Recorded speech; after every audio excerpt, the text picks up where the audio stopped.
എത്ര നാളായില്ലേ നമ്മൾ ഈ എറാങ്കൽ മാപ്പ് കളിക്കാൻ തുടങ്ങിയിട്ട്? ഇത്രയും നാൾ കളിച്ചിട്ട് നിങ്ങൾക്ക് എറാങ്കൽ മാപ്പിൽ ഫൈറ്റ് എടുക്കാൻ കുറച്ച് പാടായിട്ടുള്ള സ്ഥലം എന്ന് ചോദിച്ചു കഴിഞ്ഞാൽ എത്ര പേര് അപ്പാർട്ട്മെന്റ് എന്ന് പറയും? കുറച്ചെങ്കിലും പേരുടെ ആൻസർ അപ്പാർട്ട്മെന്റ് തന്നെയായിരിക്കും. വേറെ എന്തെങ്കിലും ആൻസർ പറയാനുള്ളവരൊന്ന് കമന്റ് ചെയ്തേരെ. ഇവിടെ അപ്പാർട്ട്മെന്റ് ടോപ്പിൽ 2 ഫുഡ് സ്റ്റെപ്പ് കേട്ടോ. കുറെ നേരമായിട്ട് 2 പേര് ഫുഡ് സ്റ്റെപ്പ് മാത്രമേ കേൾക്കുന്നുള്ളൂ. പക്ഷെ ഞാൻ ചെന്ന് കയറി കഴിയുമ്പോൾ എത്ര പേരുണ്ടെന്ന് കണ്ടോ? കണ്ടു നോക്ക്. ഞാൻ പറഞ്ഞല്ലോ ഫേക്കാണ് അവിടെ ഉള്ളത്. അതെ, ഇടയ്ക്ക് നമ്മളെ ഫേക്കാക്കും. അപ്പാർട്ട്മെന്റിൽ കളിക്കണമെങ്കിൽ ഒരു കാര്യം ചെയ്താൽ മതി. ഒറ്റ ഫുഡ് സ്റ്റെപ്പ് കേട്ടെങ്കിൽ പോലും ഫുൾ സ്ക്വാഡ് ഉണ്ടെന്നുള്ള മൈൻഡിലും കളിക്കുക. അല്ലാണ്ട് വേറെ വഴിയില്ല. എവിടെ നിന്നൊക്കെയാ ചാടി തുള്ളി കയറി വരുന്നതെന്ന് നമുക്ക് പറയാൻ പോലും പറ്റൂല.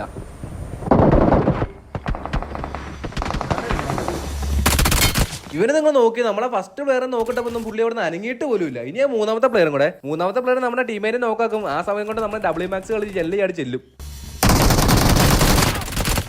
മാതിരി തൊലിഞ്ഞ് ഇവന്റെ ഒടുക്കത്തെ ക്യാമറമാരും. ഇതൊക്കെയാണ് ഗൈസ് ഇപ്പോഴത്തെ അവസ്ഥ. പിന്നെ നമ്മുടെ കളിയൊക്കെ കണ്ടിട്ട് യൂട്യൂബ് ചാനൽ ഇഷ്ടപ്പെടുവാണെങ്കിൽ, അല്ല, നമ്മുടെ കളിയൊക്കെ കണ്ടിട്ട് എന്റെ യൂട്യൂബ് ചാനൽ സബ്സ്ക്രൈബ് ചെയ്തിട്ട് വേണം. അടുത്ത വീഡിയോ കാണാം ഗൈസ്. Bye bye.